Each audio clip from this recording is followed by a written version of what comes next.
L'une des plus grandes danseuses, Sylvie Guillem, est de retour en France. Elle présente un spectacle en hommage aux victimes du tsunami et a fait appel à 3 immenses chorégraphes contemporains, dont Matt Seck et William Forsythe. Technique incroyable, toujours, virtuosité, expression. Sylviane Mondet et Charles Voissier l'ont vu pour nous. Sylvie Guillem, icône mondiale de la danse, avait fait scandale très jeune en claquant la porte de l'Opéra de Paris pour choisir ses chorégraphes. 20 ans plus tard, les stars de la discipline écrivent des ballets rien que pour elle.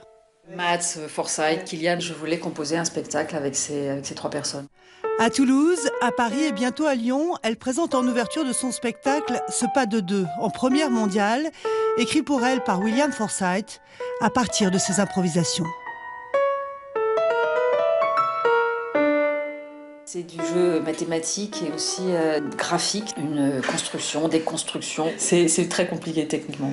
J'ai adoré commencer par cette chose un peu glaciale parce que ça cueille les gens. La deuxième partie du spectacle, écrite par Jerry Kilian, met en scène l'amour impossible. 2 danseurs se frôlent, se touchent, mais jamais ne se trouvent. C'est vrai qu'en danse contemporaine, c'est très rare que les personnages soient là. C'est très rare que l'on raconte une histoire. Et la plus belle des histoires, c'est ce solo de 20 minutes de Matt Seck sur une sonate de Beethoven.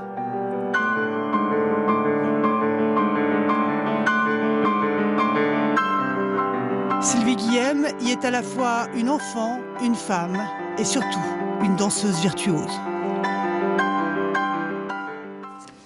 Sylvie Guillem, que l'on retrouve en ce moment donc au Théâtre des Champs-Élysées à Paris et puis qui sera en juin au Festival des Nuits de Fourvière à Lyon. Rappelons enfin que le DVD du grand concert des Enfoirés qui a rassemblé hier sur notre antenne près de 13 millions de téléspectateurs, le bal des Enfoirés, DVD sont en vente dès aujourd'hui pour, bien sûr, au profit des Restos du Cœur. C'est la fin de ce journal, je vous retrouverai tout de suite pour reportage et évidemment pour le journal de 20h.